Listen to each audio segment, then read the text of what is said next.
is pleading for assistance for her daughter to get an identity document. Maggie Mugone claims that her child has been waiting for her ID since December 2023. She says her daughter is currently doing matric and cannot apply to universities or for bursaries.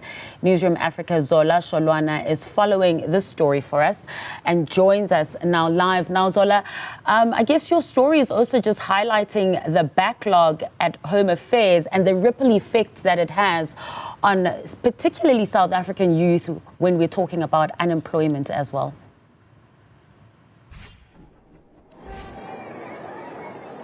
Yes, indeed, Masam. And speaking about the backlog, the family says what they would really have loved to hear from Home Affairs was to at least get, feedback or updates about what could be, delaying the entire process.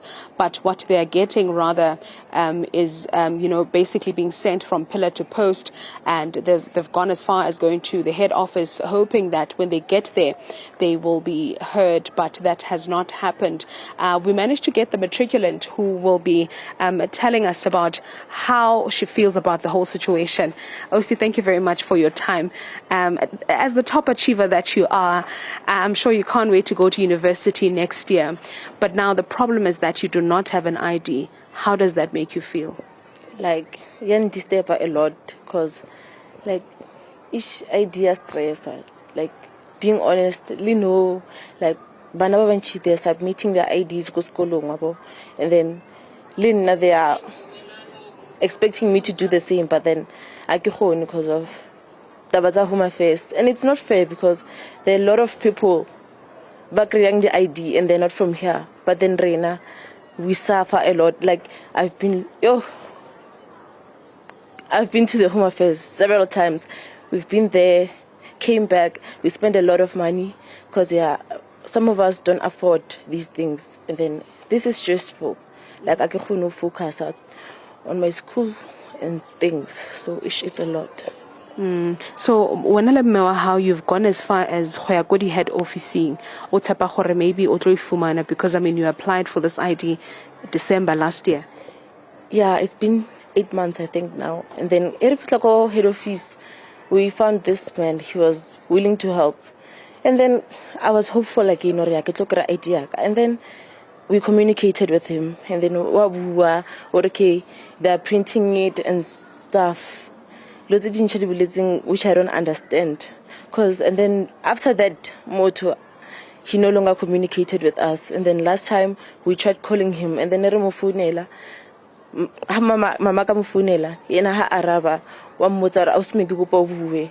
And then mama ka obviously it's working regarding the ID, but then he says nothing, then what drop. So it's disturbing.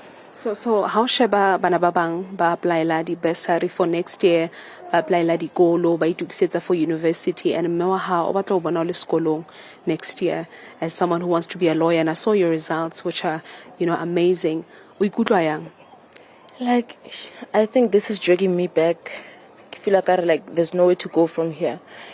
Like ID is important, even though okay, next year I'm not applying or anything. Obviously to work I have to have that ID. Something without the ID I will be doing nothing. So it's And this will mean that the hard work that you've been putting in your studies, getting 7 distinctions in the first term for the first term and second term is not something easy. You've been pushing at school, but now what's discouraging is the fact that you might not find yourself where you want to see yourself next year.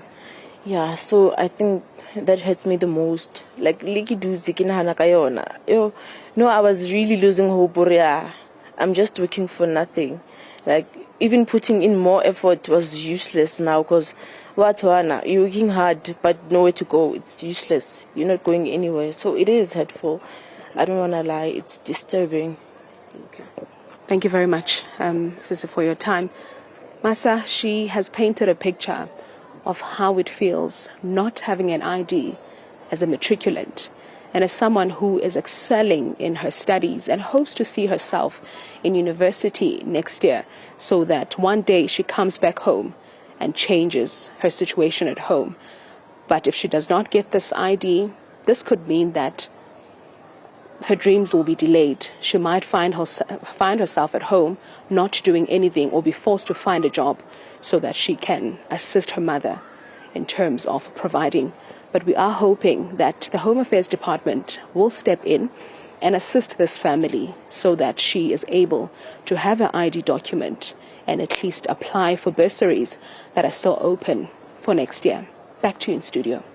And Zola, it's very critical that the Home Affairs Department does step in, because we know how crucial a year matric is and how stress doesn't bode well for one while you're studying for that very, very important year. Thank you so much for bringing us Litlo Khonolo as well. Now, still to come,